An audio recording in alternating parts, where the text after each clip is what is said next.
Astaghfirullah.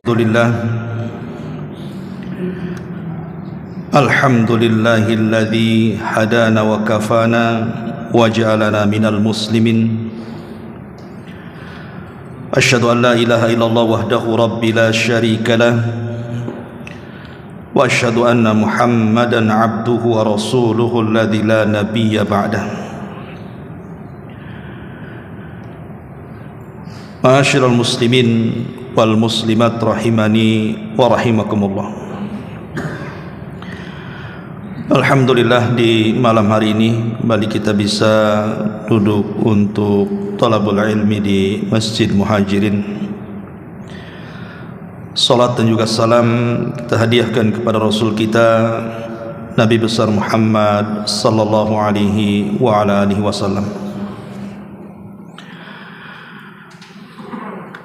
Pembahasan di malam hari ini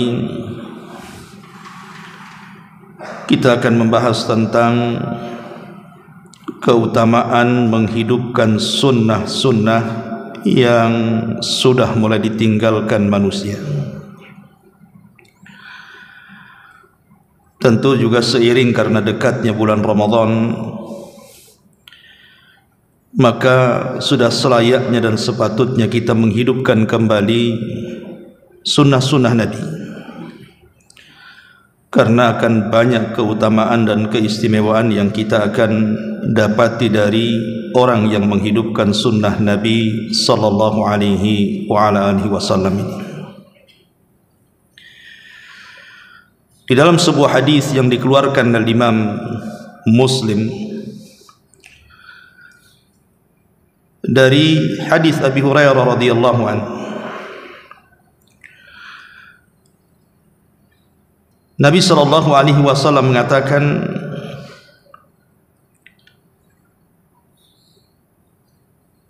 "Man ahya sunnatan min sunnati qad umitat ba'di,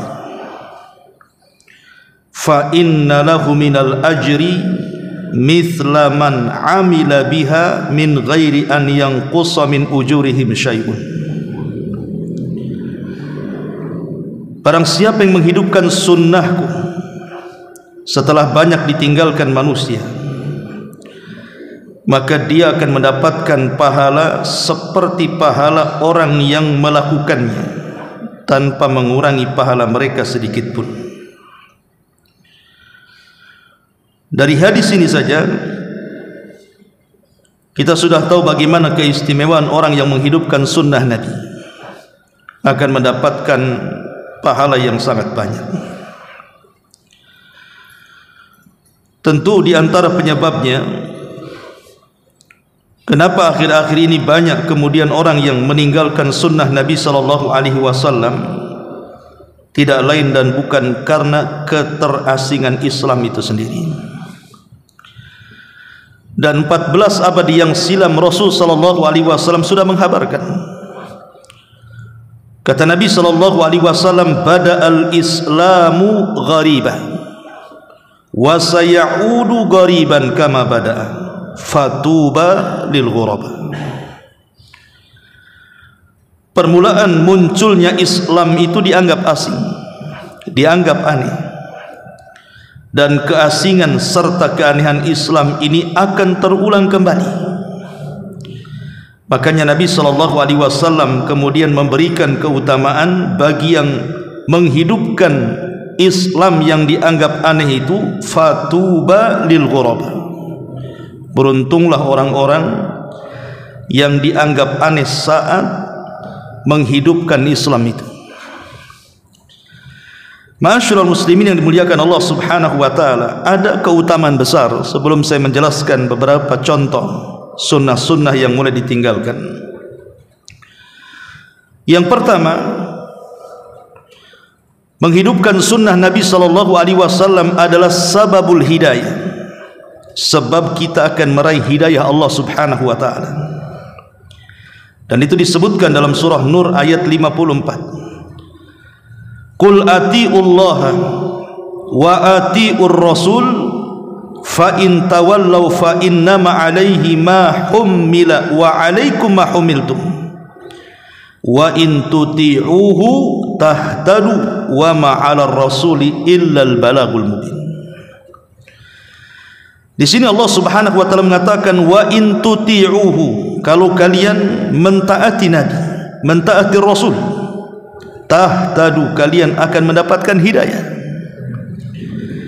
Dari sini menunjukkan bahawa ketika kita mentaati Rasul dengan menghidupkan sunnahnya, menunjukkan di sini sebab datangnya hidayah Allah kepada kita. Dan sebaliknya, yang kedua, orang-orang yang kemudian mulai meninggalkan sunnah Rasul sallallahu alaihi wasallam, maka hakikatnya dia membuka pintu kesesatan, membuka lawan daripada sunnah itu sendiri. Di dalam sebuah hadis,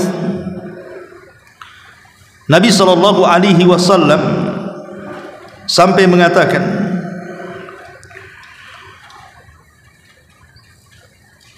kullu ummati dakhalal jannah, setiap umatku dipastikan masuk surga, illa man aba, kecuali orang yang enggan masuk surga. Rasul ditanya, ya Rasulullah, wa man ya'ba, Rasul, siapa orang yang enggan masuk surga itu? Maka Nabi sallallahu alaihi wasallam mengatakan, man ata'ani dakhalal jannah wa man asani faqad aba. Siapa yang mentaati diriku, kata Rasul, dipastikan dia masuk surga.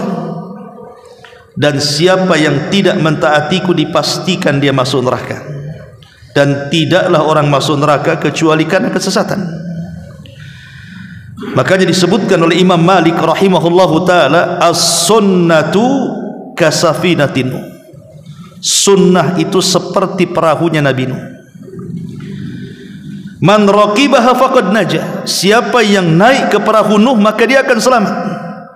Wa man takhallafa anha gharq, siapapun yang tidak naik ke kapal itu dipastikan dia tenggelam. Maka yang kedua, kalau kita tidak menghidupkan sunnah Rasul, maka lambat laun kita akan tersesat dan terjerumus kepada lawan daripada sunnah, atau disebut dengan bid'ah. Kemudian yang ketiga, istimraru ajril qa'im biha au muallim laha ba'da mamatihi, kama fi haditsin Nabi sallallahu alaihi wasallam, yanqati'u amalum ri'im ba'dahu illa min thalathin, ilmin 'allamahu fa'amila bihi ba'da, wa sadaqatin mawqufah yajri alaihi ajruha, wa waladin salihin yad'u lahu. Yang ketiga, dia akan mendapatkan aliran pahala yang banyak. Apalagi kalau sunnah itu yang ditinggalkan manusia kemudian kita hidupkan, dicontoh pula manusia. Maka ini berdasarkan hadis Nabi SAW, semua anak Adam apabila tersentuh dengan kematian terputus kecuali 3 perkara: ilmu yang diajarkan kemudian diamalkan setelahnya, sedekah yang diwakafkan yang mengalir pahalanya, dan anak yang saleh yang mendoakannya. Ini yang ketiga. Kemudian yang keempat, menghidupkan sunnah Nabi SAW,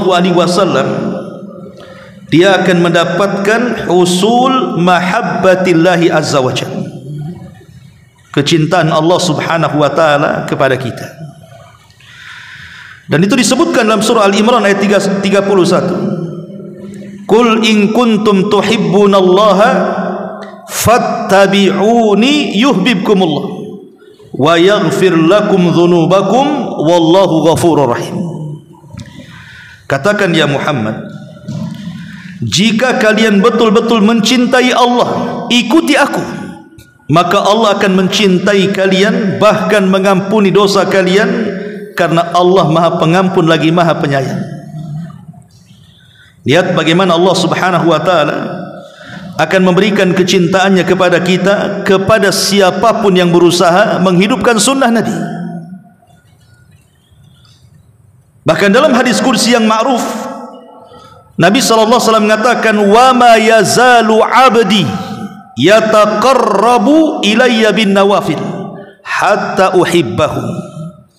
siapapun seorang hamba yang terus-menerus melaksanakan sunnah-sunnah, maka aku akan semakin cinta dengan dia, kata Allah. Dan konsekuensi orang yang dicintai Allah itu luar biasa. Karena apabila Allah sudah cinta dengan kita, seluruh malaikat cinta dengan kita, bahkan seluruh makhluk yang ada di bumi akan ditanamkan kecintaan kepada kita. Ini luar biasa. Sebagaimana hadis yang ma'ruf, innallaha idza ahabba 'abdan nadahu Jibril. Apabila Allah Subhanahu wa taala mencintai hambanya, maka yang pertama dipanggil malaikat siapa? Jibril. Kemudian Allah katakan, ya Jibril, aku cinta dengan si fulan, kau harus cinta dengan si fulan. Maka Jibril pun mencintai orang yang dicintai Allah. Kemudian Jibril akan memanggil seluruh malaikat Allah dan mengatakan, ya malaikat Allah, innallaha yuhibbu fulanan fahibbu. Wahai malaikat-malaikat Allah, dimanapun kalian berada, Allah sudah cinta dengan si fulan, kalian harus cinta juga dengan si fulan. Maka semua malaikat mencintai orang yang dicintai Allah. Ketika itu yang terjadi, kata Rasul, Allah tanamkan kecintaan kepada penduduk bumi, dan penduduk bumi pun mencintai orang yang dicintai Allah. Kan luar biasa menghidupkan sunnah Rasul, kita akan mendapatkan kecintaan Allah kepada kita. Kemudian juga yang kelima, menghidupkan sunnah Nabi SAW itu bisa menempel kewajiban-kewajiban yang kurang yang kita lakukan. Makanya ketika kita sholat wajib, terkadang dalam sholat itu mungkin kurang tumakninahnya, kurang khusyuknya, kurang dalam gerakan dan bacaannya, dan mengakibatkan ketidaksempurnaan pahala. Makanya kemudian di sana ada sunnah yang bisa menyempurnakan pahala-pahala yang kurang dalam wajib itu.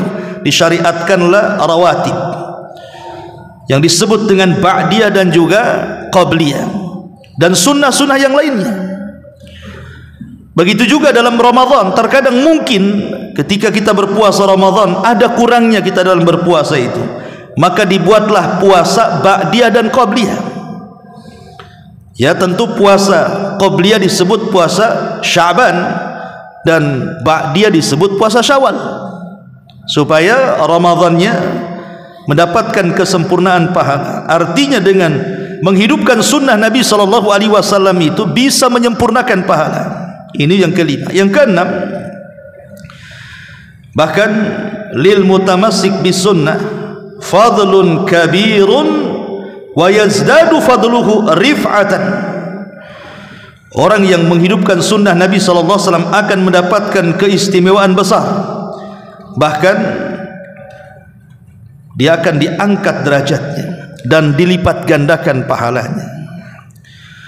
Nabi SAW pernah mengatakan kepada para sahabat, inna mi waraikum ayyama sabrin. Nanti satu hari, kata Rasul, umatku akan mendapatkan hari-hari kesabaran. Hari-hari kesabaran. Fihinna mithla al-qabdu 'alal jamri.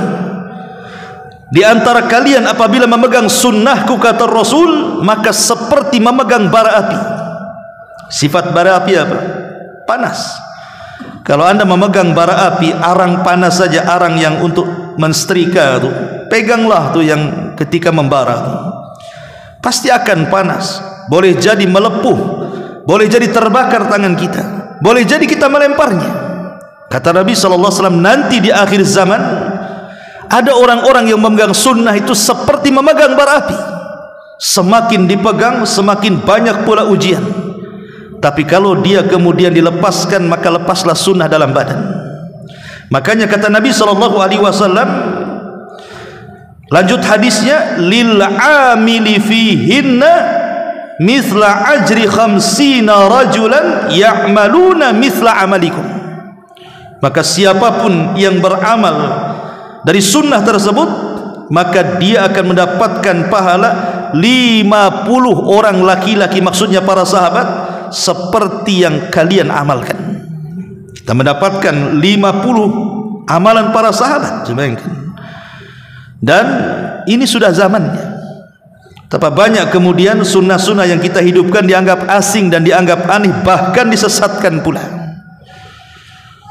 Ma'asyiral muslimin yang dimuliakan Allah Subhanahu wa taala. Ini yang keenam. Kemudian yang nomor 7. Inna lil 'amili bis sunnah mithla ajri man tabi'ahu la yanqusa dzalika min ajrihim syai'a.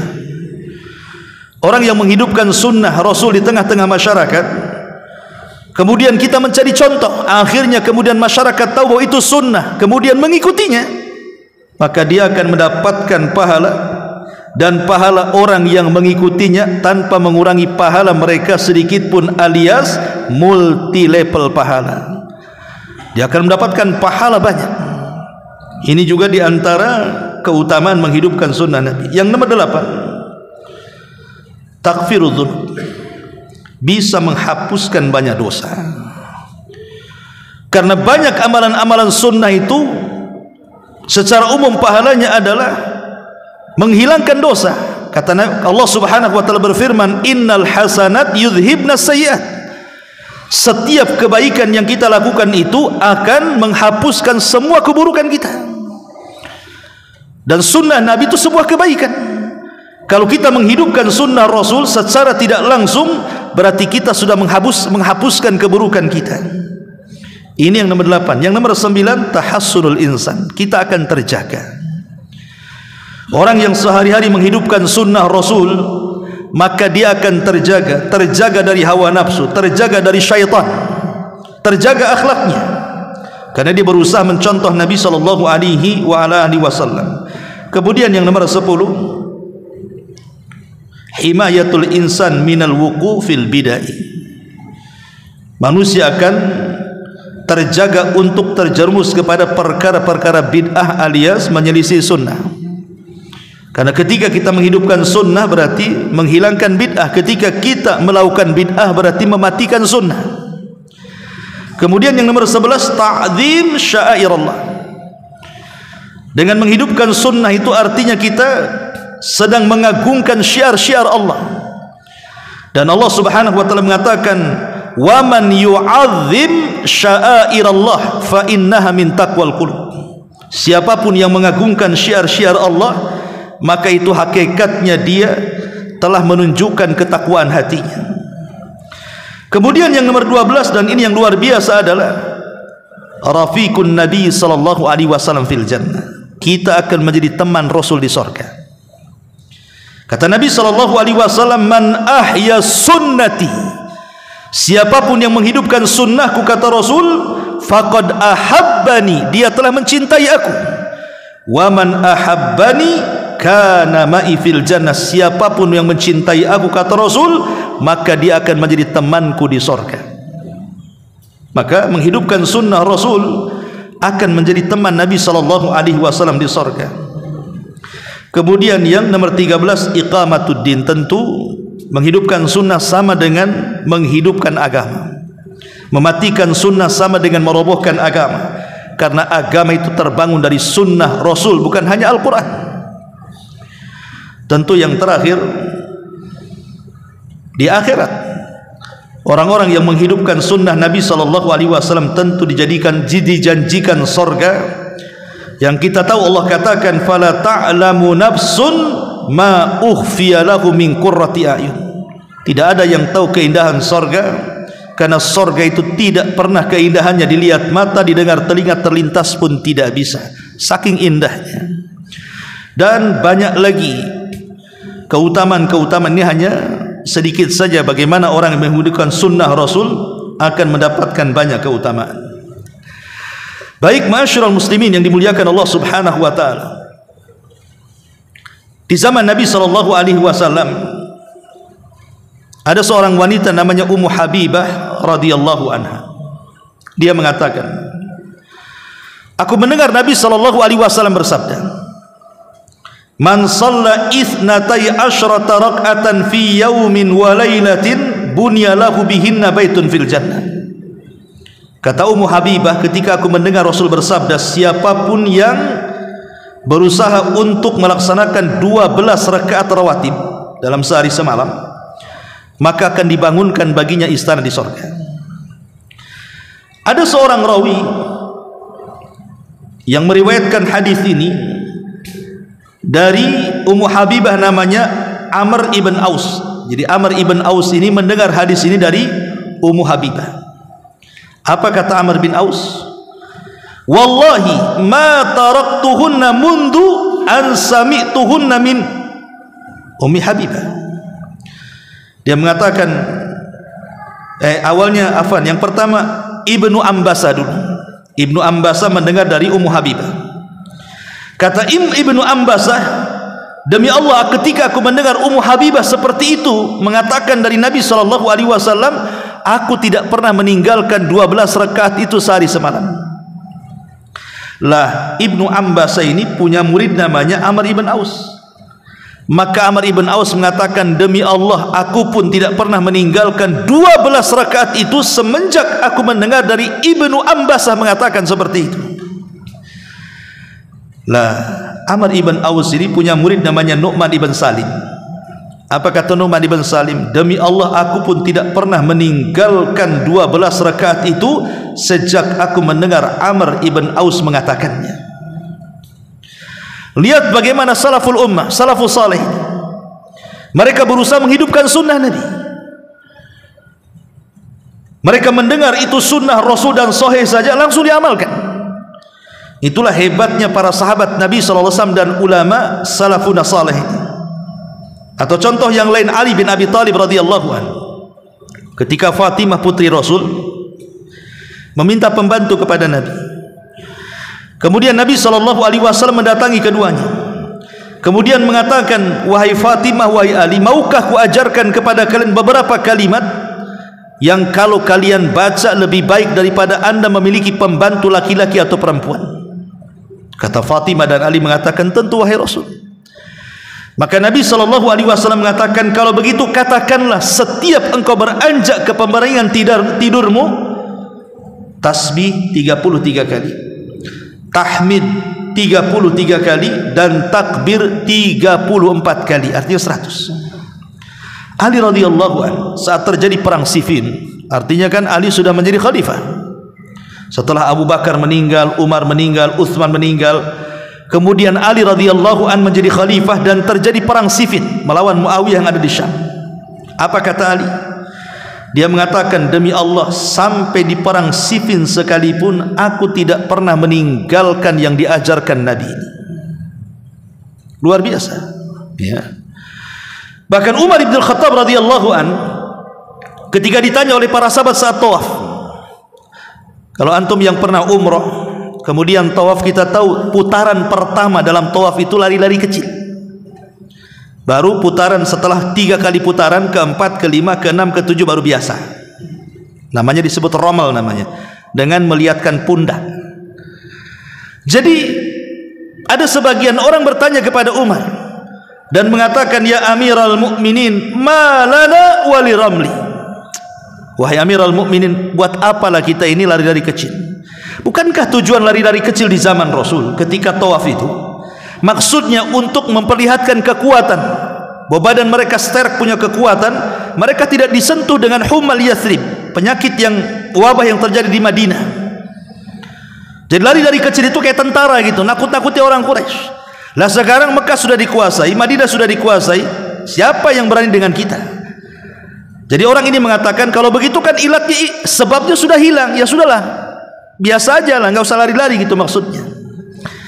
Maka Umar radhiyallahu an mengatakan, ma lana al-yawm waliramli walaqad aminna Makkah laysa fiha kuffar yarawnana wa nahnu na'tamir li ajri an nadhhara al-quwwah amamahum. Thumma qala Umar bin Al-Khattab radhiyallahu, lakinnahu syai'un fa'alnahu ma'a Rasulillah sallallahu alaihi wasallam, fa wallahi, kata Umar, ma nuhibbu an natruka syai'an ma nuhibbu an natruka syai'an fa'alnahu ma'a Rasulillah sallallahu alaihi wasallam. Kata Umar apa? Kalau begitu buat apa lari-lari kecil? Bukankah Mekah sudah menjadi negara Islam, tidak ada orang kafir? Buat apa menampakkan kekuatan?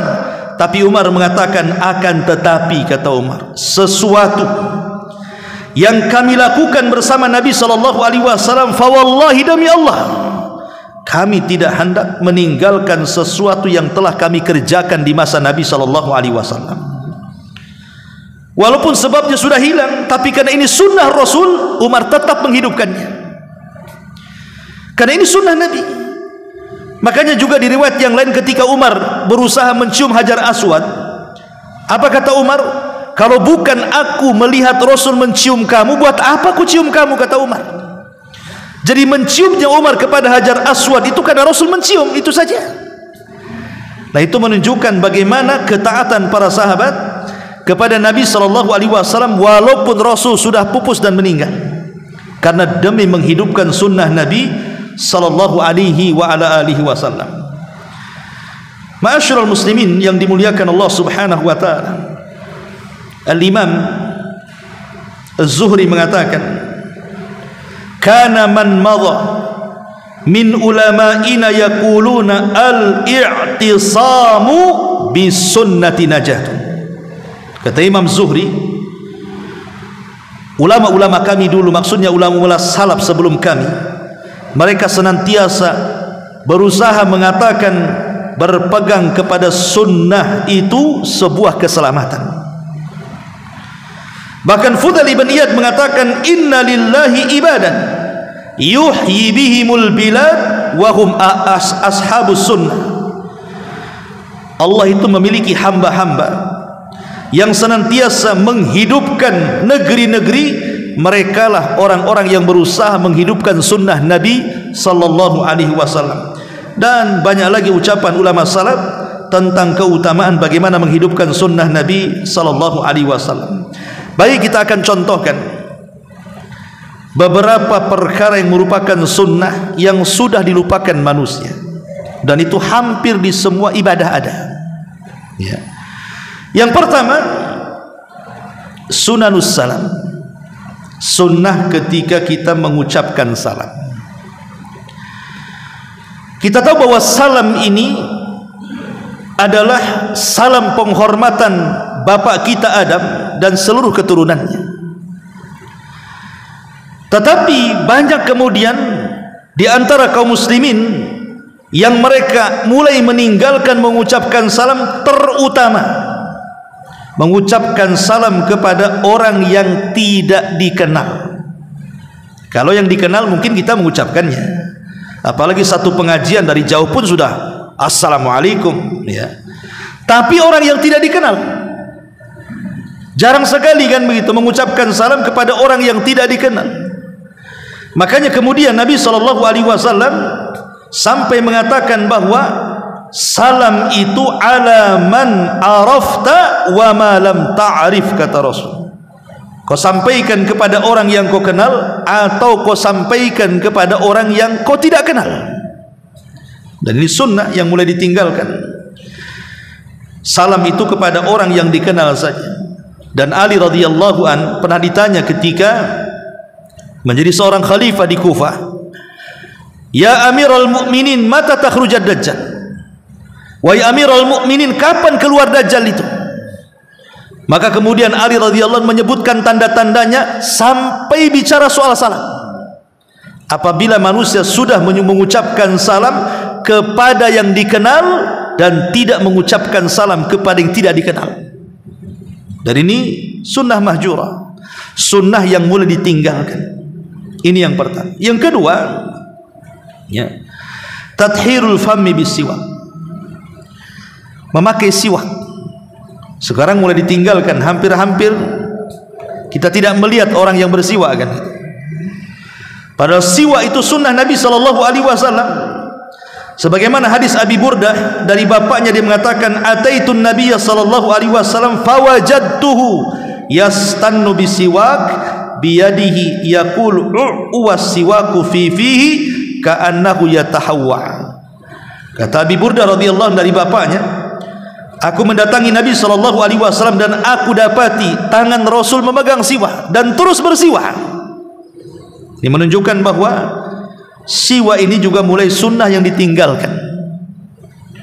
Boleh jadi mungkin kalau antum bawa siwak mungkin dianggap aneh, kan itu. Ini yang kedua.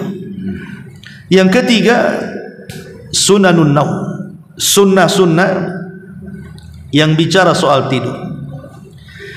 Kebanyakan kaum muslimin mereka tidur ya tidur saja, kecuali orang-orang yang sudah mulai ngaji, sudah mulai hijrah, itu pun kadang-kadang diamalkan, kadang-kadang tidak. Kalau orang awam ya tidur-tidur saja. Padahal dalam tidur itu kan banyak sunnah-sunnahnya, terutama sunnah wudu sebelum tidur. Kata Nabi SAW, "Idza ataita madja'aka fatawadda wudu'aka lis-salati thumma taji ala syikil aiman." Apa kata Rasul?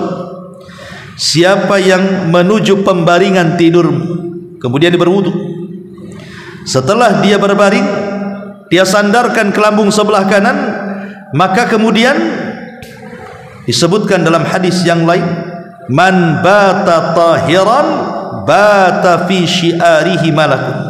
Siapa yang tidur dan dia dalam kondisi suci, artinya sudah berwudu, maka akan ada malaikat di sekitarnya. Fala yastaiqidu illa qala al-malik, illa qala al-malaku. Dan selama kita tidur dan tidak bangun, maka malaikat itu akan terus mendoakan kita dan mengatakan, Allahumma ighfir li abdika fulanin fa innahu bata tahiran. Ya Allah, ampunilah hambamu si fulan ini karena saat tidur dia sudah berwudu. Dalam riwayat, apabila dia terguling ke arah kanan, maksudnya kemudian dia bergerak ke arah kanan, namanya orang tidur kan tidak mungkin diam, pasti akan bergerak ke arah kanan atau ke kiri, apalagi yang lasak tidurnya kan. Maka sebelah kanan malaikat juga mengatakan, Allahumma arhamhu, Allahumma ighfir lahu. Ya Allah, rahmati orang ini, ya Allah, ampuni orang ini. Kalau dia kemudian berguling ke arah kiri, maka malaikat sebelah kiri juga mengatakan seperti itu, Allahumma arhamhu, Allahumma ighfir lahu. Ya Allah, rahmati orang ini, ya Allah, ampuni orang ini. Bayangkan selama dia tidur dirahmati Allah dan diampuni dosanya, berarti tidurnya berpahala. Itulah tidurnya orang alim dengan orang jahil. Kalau tidurnya orang jahil ya tidur saja, nggak dapat apa-apa kan. Tapi tidurnya orang alim yang tahu ilmunya, selama tidur walaupun dia tidak ibadah, diampuni dosa-dosanya dan mendapatkan rahmat Allah Subhanahu wa taala. Ini satu amalan ibadah, belum yang lainnya, membaca surah Al-Ikhlas, surah Al-Kafirun, Qul a'udzu birabbin nas, Qul a'udzu birabbil falaq. Makin lagi orang enggak mau baca. Ya. Padahal ini sunnah yang luar biasa gitu ya, yang pahalanya luar biasa, menjaga kita dari gangguan syaitan dan semua manusia yang hendak berbuat jahat kepada kita. Baik orang yang hasad ketika hasad, orang yang dengki ketika dengki, orang yang hendak menyihir ketika menyihir, dan begitu seterusnya. Kalau kita banyak membaca doa sebelum tidur, maka kita akan dijaga. Dan ini sunnah, ini sudah hampir ditinggalkan manusia. Kemudian yang keempat, ad-du'a li kafaratil majlis. Berdoa saat bermajlis yang disebut dengan doa kafaratul majlis. Kalau kita baca doa kafaratul majlis, kadang-kadang habis ngaji saja. Kadang ustaz habis ngaji kemudian mengatakan, setelah selesai ngaji dia mengatakan, kita baca doa kafaratul majlis, subhanakallahumma wa bihamdika, dan seterusnya. Tapi coba kalau kita bermajlis di luar pengajian, antum umpamanya berjumpa dengan kawan, jumpa di warung kopi, di warung Padang, makan di warung mana, kemudian ngobrol berempat berlima. Pernah kita sebelum buyar itu membaca kafaratul majlis? Kan enggak, buyar-buyar saja kan ya. Padahal ini sunnah, dan sunnah ini luar biasa keutamaannya. Disebut kafarah itu karena menghapus dosa. Yang namanya orang ngobrol, ikhwan, berlima, berenam, bertujuh, bersepuluh, atau rapat di mana kan, mestilah ada kata-kata yang kadang-kadang keseleo, salah ngucap, menyinggung perasaan, kadang-kadang menggibah, kadang-kadang merendahkan. Kita tidak tahu ucapan kita saat bermajelis itu. Lah dengan doa kafaratul majlis itu seolah-olah kita menghapuskan semuanya, masuk ke dalam majlis tanpa dosa, keluar tanpa dosa. Ini tidak masuk ke dalam majlis tidak berdosa, pulang pula bawa dosa. Nah, ini kan masalah ya. Maka ini juga sunnah yang ditinggalkan, membaca doa kafaratul majlis. Jangan di pengajian saja, di majlis apapun ya. Karena hadisnya umum dari Abi Hurairah radhiyallahu an, Nabi sallallahu alaihi wasallam mengatakan, man jalasa majlisan kathura fihi laghatuhu barang siapa yang bermajlis dalam sebuah majlis banyak kali ucapan-ucapan yang tidak ada faedahnya, kemudian faqala qabla an yakum min majlisihi, dia pun kemudian sebelum pergi dari majlis itu mengucapkan subhanakallahumma wa bihamdika asyhadu an la ilaha illa anta astaghfiruka wa atubu ilaik. Apa kata Rasul? Illa ghufira lahu ma kana fi majlisihi dzalik, kecuali Allah akan hapus dosa-dosa yang kita lakukan dalam majlis itu. Ini juga sunnah yang banyak ditinggalkan manusia. Ma'asyiral muslimin yang dimuliakan Allah Subhanahu wa taala. Kemudian juga yang nomor 5, sunanu yaumil jum'ah, sunnah-sunnah di hari Jumat, seperti al-iktsar minas salawat, memperbanyak salawat. Memperbanyak salawat. Dahulu para sahabat di hari Jumat itu salawat seperti suara tawon, hampir semua orang mengucap Allahumma salli ala Muhammad. Tapi sekarang tidak ada, kecuali orang-orang yang paham saja. Itu pun kadang-kadang diamalkan, kadang-kadang tidak, ya. Dan ini sunnah Nabi SAW. Atau membaca surah Al-Kahfi, yang dianjurkan surah Al-Kahfi, surat lain pula yang dibaca malam Jumat, ya, kan yang dianjurkan Al-Kahfi kan. Tetapi yang dibaca surah yang lain sudah menjadi sunnah Nabi SAW, ya. Kemudian juga at-tabkir, bersegera, padahal Nabi SAW mengatakan man igtasala yaumal jum'ah ghaslal janabah, siapa yang mandi di hari Jumat seperti mandi junub, summa raha faka'annama qarraba badanatan, kemudian dia lekas berangkat ke masjid seolah-olah dia mendapatkan pahala berkurban seekor unta. Tapi tidak. Saya sering khutbah Jumat di beberapa masjid itu, kadang-kadang setelah lewat 10 menit saya khutbah itu baru tuh masjid penuh tuh. Tadinya separuh tuh, ya, saya naik mimbar nggak ada orang, baru separuh. Udah 10 menit ini udah mau selesai, mau ke khutbah kedua, jadi penuh tuh masjid itu. Dan hampir rata-rata seperti itu. Ini kan melalaikan Jumat itu, yaitu karena tadi tidak menghidupkan sunnah Nabi sallallahu alaihi wasallam. Kemudian yang nomor 6, inda nuzulil matar, ketika turun hujan, ya. Ketika turun hujan, ikhwan, hujan ini bisa menjadi rahmat, bisa juga menjadi azab, ya. Tetapi umumnya bahwa hujan itu rahmat Allah Subhanahu wa taala. Makanya kenapa kemudian Nabi sallallahu alaihi wasallam apabila turun hujan, maka Nabi sallallahu alaihi wasallam akan membasahi sebagian badannya. Sebagian badannya, entah tangannya, entah kepalanya gitu ya. Pokoknya kalau turun hujan dia langsung keluar, diambil tuh airnya, kemudian kadang-kadang untuk kepalanya. Tapi zaman sekarang ditakut-takuti, kalau kena hujan sedikit cepat mandi nanti ke kepala kamu gitu. Padahal Nabi SAW justru kalau ada hujan maka dia akan ambil tuh air hujan itu, kemudian diusapkan ke badannya, ya, supaya air hujan itu mengenai badannya. Dan Nabi SAW selalu berdoa Allahumma sayyiban nafi'a, ya Allah mudah-mudahan hujan ini menjadi hujan yang bermanfaat, jangan sampai kemudian hujan ini menjadi azab. Yang lebih parah lagi, kadang-kadang ada orang yang ngusir hujan dengan pawang kan gitu ya. Ini udah kacau ya. Padahal nggak usah pawang-pawangan, Islam itu sudah mengajarkan cara memindahkan hujan. Dengan cara apa?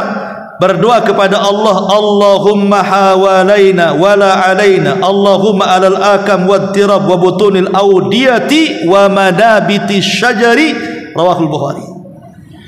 Jadi kalau ada hujan ini kok nampak nih membahayakan, doa seperti ini, ya Allah jadikan hujan ini manfaat bagi kami dan jangan jadikan hujan ini musibah bagi kami.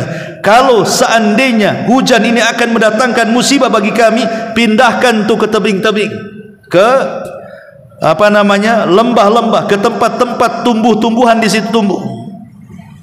Ini doa yang diajarkan Nabi sallallahu alaihi wasallam. Ataupun ketika mendengar suara petir, kadang kita diam saja, kadang ketakutan sembunyi, takut kena kilat, kena petir. Padahal di situ ada doanya, di mana Nabi sallallahu alaihi wasallam mengajarkan annahu kana idza sami'a ar-ra'da, Nabi itu kalau melihat kilat atau petir atau geluduk bahasa kitanya, tarakal hadis, maka Rasul langsung diam, tidak bicara. Faqala, maka Rasul langsung mengatakan subhanalladzi yusabbihur ra'du bihamdihi wal malaikatu min khifatihi. Rasul langsung bertasbih. Ya. Ma'asyiral muslimin yang dimuliakan Allah Subhanahu wa taala. Ini juga sunnah-sunnah yang ditinggalkan saat hujan. Kemudian yang nomor 7, sunanus shalah. Ini sunnah-sunnah dalam salat juga secara umum ya. Seperti salat menggunakan sandal.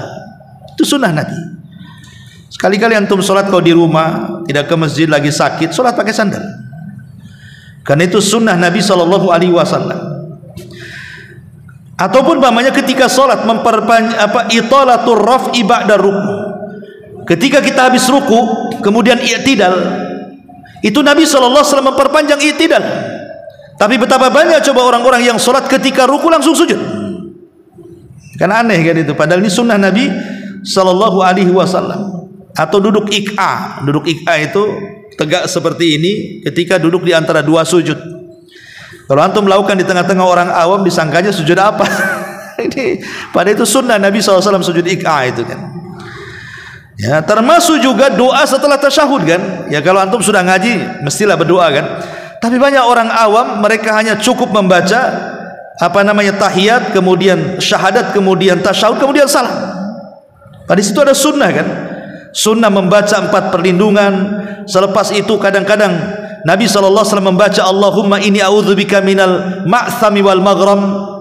Aisyah istri Nabi yang lain saya lupa namanya bertanya kepada Rasulullah, Rasul kenapa engkau memperbanyak doa Allahumma inni a'udzubika minal ma'tham wal maghram. Ya Allah, aku berlindung dari engkau untuk aku memperbanyak dosa dan memperbanyak hutang. Jadi salah satu istri Rasul bertanya, kenapa engkau berdoa? Apa engkau punya hutang kan gitu ya? Kata Rasul, tidak. Tetapi biasanya orang yang berhutang itu idza haddatsa kadzab wa idza wa'ada akhlaf. Karena orang yang berhutang itu biasanya kalau sudah berhutang, kalau bicara pasti suka dusta, kalau janji pasti khianat. Itulah orang yang suka hutang. Kapan bayar? Besok. Besok datang lagi, kapan? Minggu depan. Itu kan berdusta. Ya, sudah dusta kalau janji khianat kan itu. Makanya Rasul berlindung minal ma'tham wal maghram ini. Ya. Kemudian juga salat sunnah di rumah. Ini juga sunnah. Kebanyakan rumah kita ini kadang-kadang kebanyakan salat sunnah habis salat wajib di masjid, salat sunnah juga di masjid. Sekali-kali kita lakukanlah sudah rawatib itu sekali-kali kita qobliyah atau ba'diyah itu di rumah.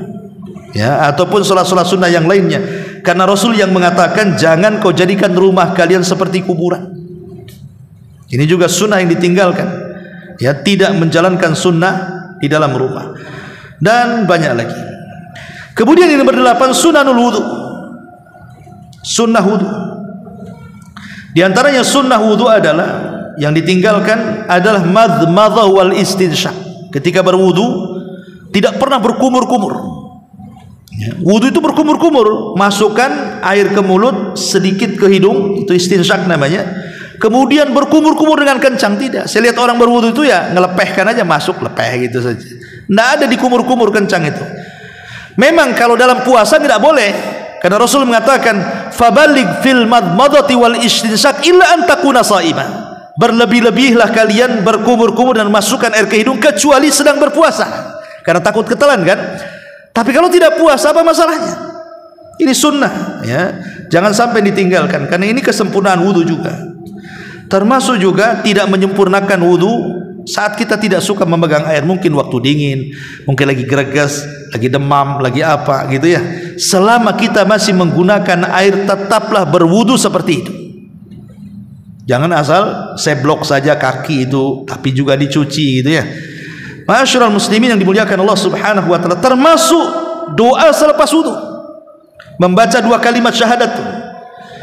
Karena Nabi SAW mengajarkan barang siapa yang berwudu maka ucapkanlah asyhadu an la ilaha illallah wa anna muhammadan rasulullah wa anna muhammadan abdullah wa rasuluh. Apa kata Rasulullah? Illa futihat lahu abwabul jannati tsamaniyah.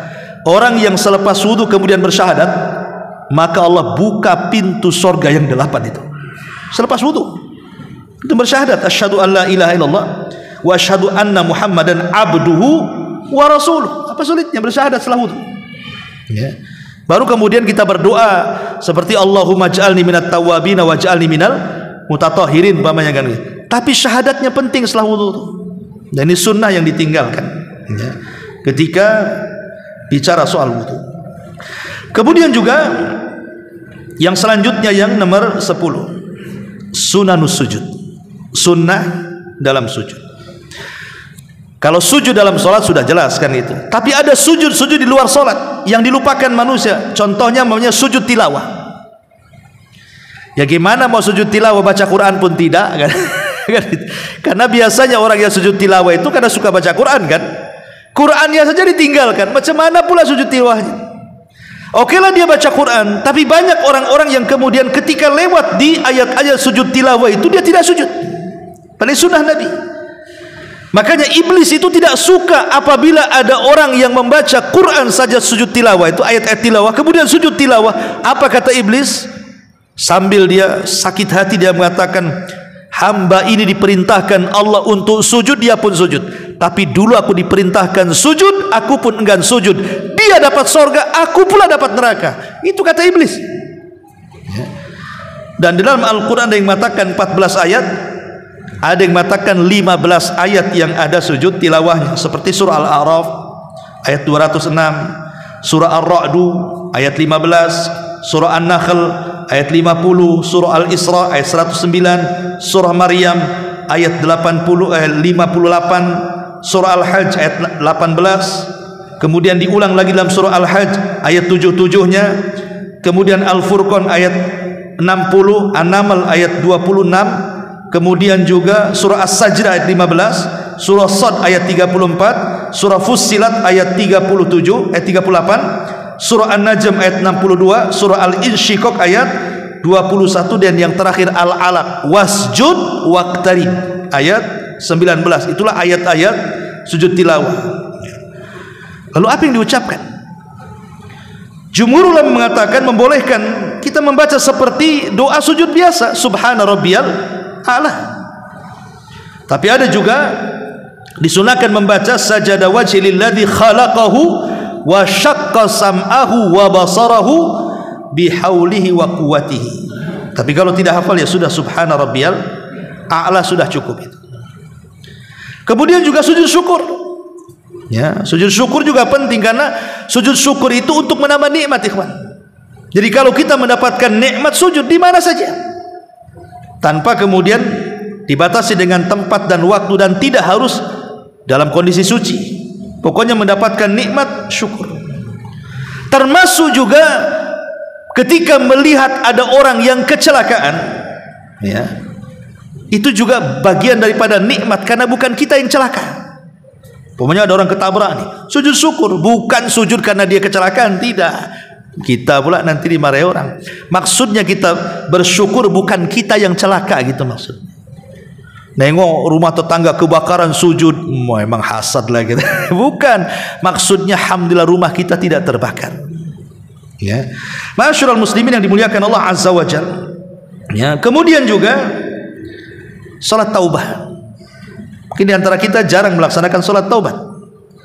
Padahal disyariatkan salat taubat itu, sebaiknya mengistilahkan salat istighfar namanya.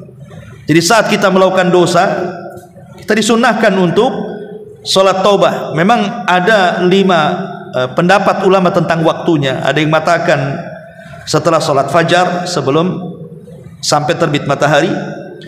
Ada yang mengatakan dari terbit matahari sampai zuhur. Ada yang mengatakan ketika matahari sudah meninggi sampai pertengahan matahari di tengah kepala. Ada yang mengatakan setelah sholat asar sampai terbenam matahari, ya. Ada yang mengatakan juga di saat mendekati terbenam matahari, tapi jangan ketika terbenam karena kita dilarang, itu 2 tanduk setan. Ya, maksudnya jauh-jauh dari situ. Ya. Dan ini ada yang mengatakan tidak boleh dilakukan ini waktu-waktu terlarang, tapi khusus sholat taubat ada yang mengatakan dibolehkan waktu-waktu ini, ya. Tetapi bagi yang melarang ya tidak boleh, ini kan waktu-waktu terlarang. Tapi intinya bahwa sholat taubat itu waktu-waktunya tidak terbatas, walaupun masuk pada 5 waktu yang disebutkan para ulama ini. Dia boleh melakukannya. Karena sholat tobat ini tidak batasi dengan waktu dan tempat. Selama kita melakukan dosa kemudian bertobat, sholat. Walaupun yang disebutkan di 5 waktu ini. Taib. Kemudian yang selanjutnya sunanus safar. Sunnah-sunnah dalam safar. Ketika orang berangkat dan pergi itu disunahkan sholat kita ini. Tapi betapa banyak ketika kita safar mana ada sholat. Kan itu langsung aja berangkat. Kapan berangkat? Jam 9, jam 9 langsung ke bandara. Padahal disunahkan sholat, baik ketika berangkat ataupun ketika pulang. Disunahkan sholat 2 rakaat, namanya sholat safar. Termasuk juga sunanut ta'am, saat kita makan. Coba sunnah Nabi SAW kalau kita makan itu kan menjilat apa yang tersisa di tangan kita.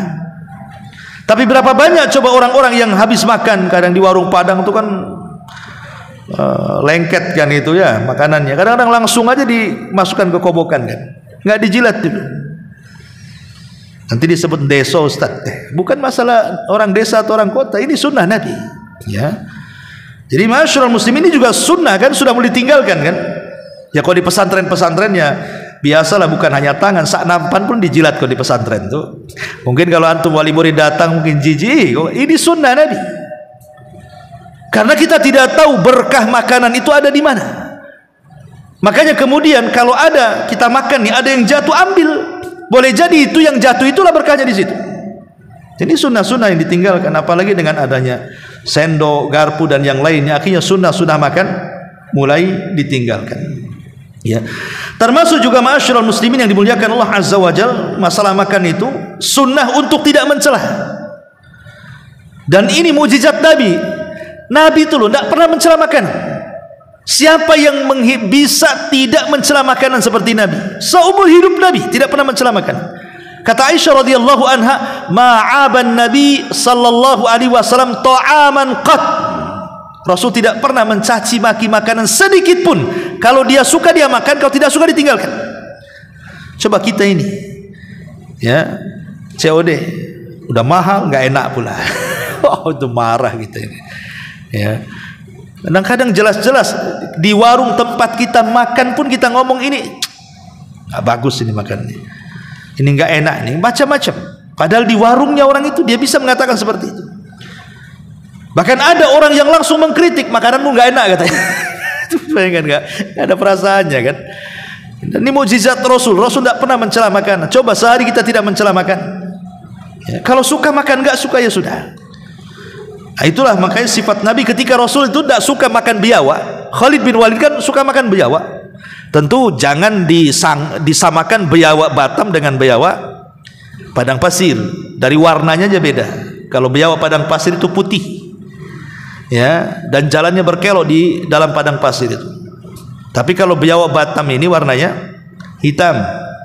Biawak padang pasir itu makannya sayuran. Biawak Batam ini kanibal.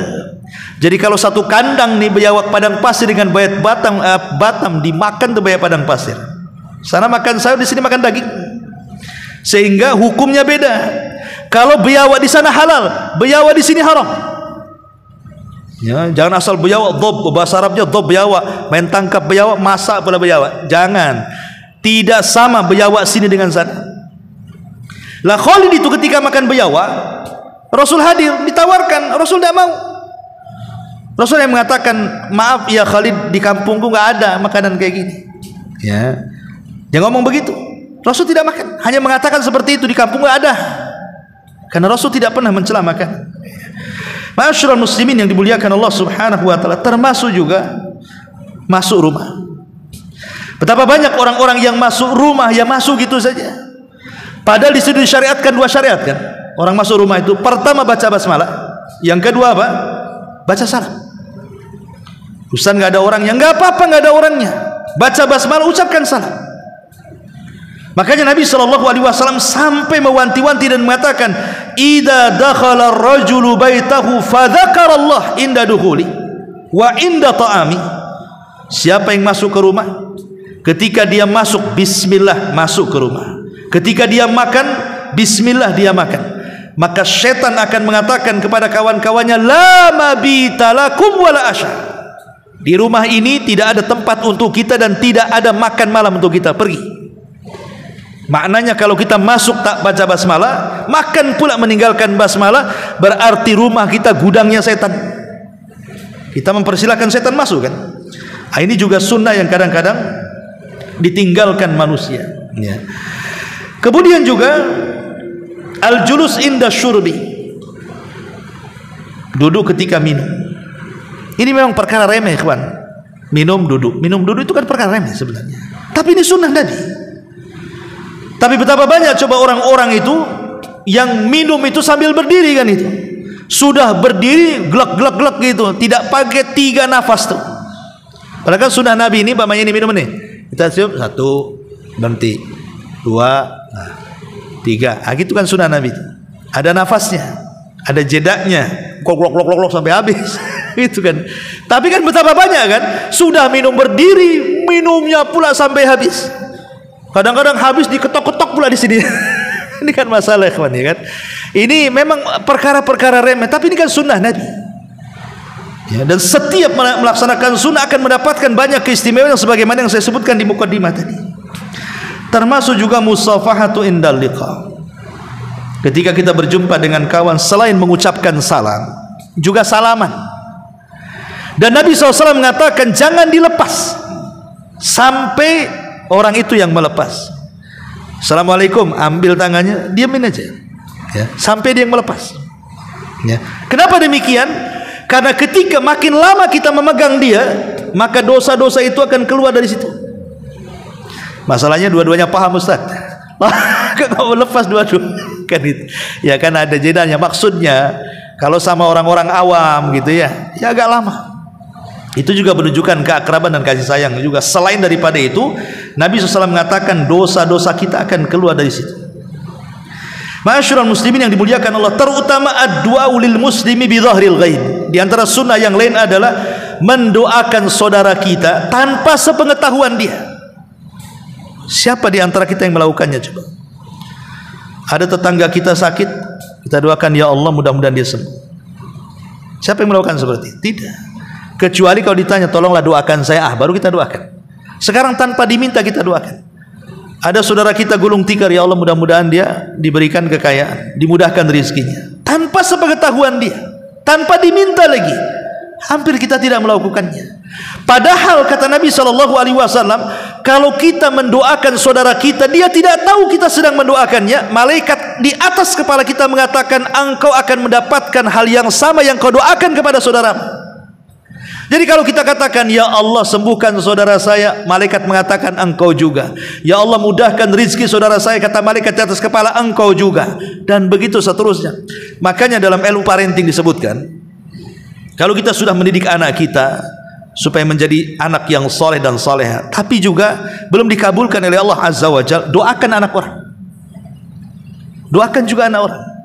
Supaya dengan mendoakan anak orang, malaikat di atas kepala mengatakan dan anakmu juga. Sampai seperti itu ya. Ini termasuk sunnah Nabi SAW. Termasuk juga berdoa ketika mendengar suara kokokan ayam, atau mungkin ketika gonggongan anjing. Di tengah malam kadang-kadang kita mendengar anjing tetangga berisik gitu ya. Atau mungkin punya tetangga ayam berkokok. Ya, kata Nabi SAW apa? Idza sami'tum siyahad dzikr fas'alullaha min fadli. Kalau mendengar kokokan ayam di pagi hari itu menjelang subuh, ayam tetangga sudah berkokok, langsung angkat tangan, minta karunia Allah Azza wa Jalla, minta rizki sebanyak-banyaknya, karena di situ malaikat turun bawa rahmat. Tapi kalau yang antum dengar anjing berisik itu tetangga, ta'awud kepada Allah dari syaitan. Karena dua binatang ini, yang satu melihat malaikat, yang satu melihat syaitan. Ini sunnah juga kan itu. Kadang-kadang kita ya biar saja ya. Kemudian juga diantaranya adalah kafus sibyan indal khuruj minal manzil inda awwali qudumil lail. Membiarkan anak-anak main-main di waktu sore ketika menjelang maghrib.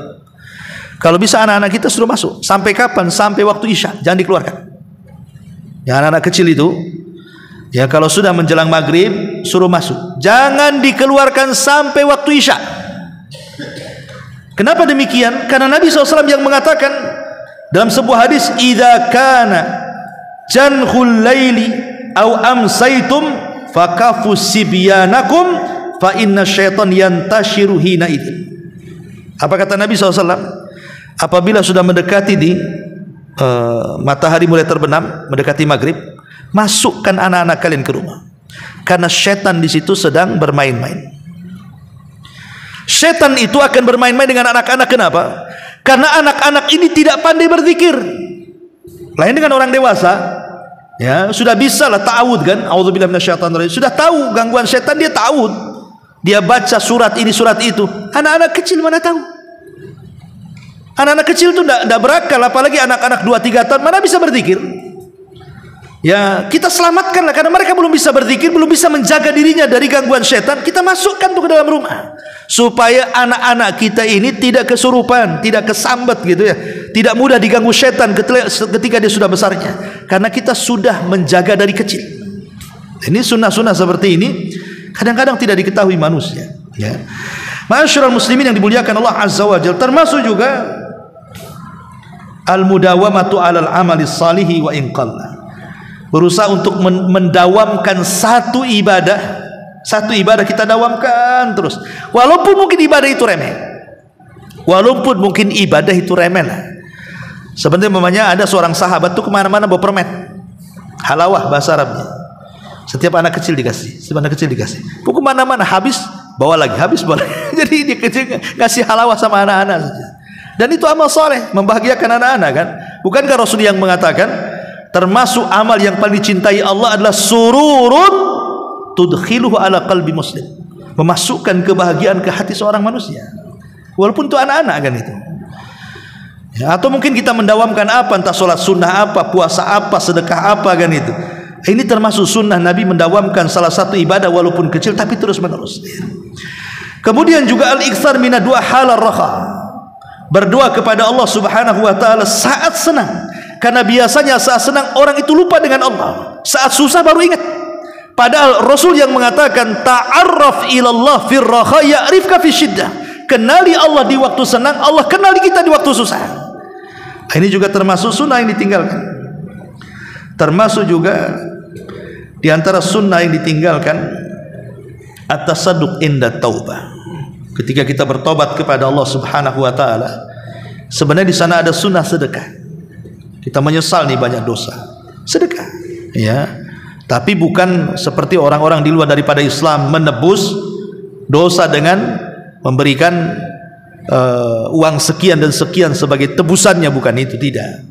Karena sedekah itu kata Nabi SAW, taki masari asu, bisa mencegah mati su'ul khatimah. Dalam riwayat yang lain, sadaqatus sir tudfi'u ghadabar rabb, bahwa sedekah yang dilakukan tidak terang-terangan itu bisa meredam kemurkaan Allah. Maksiat itu kan mengundang kemurkaan, maka dengan sedekah itu meredam kemurkaannya, gitu maksudnya.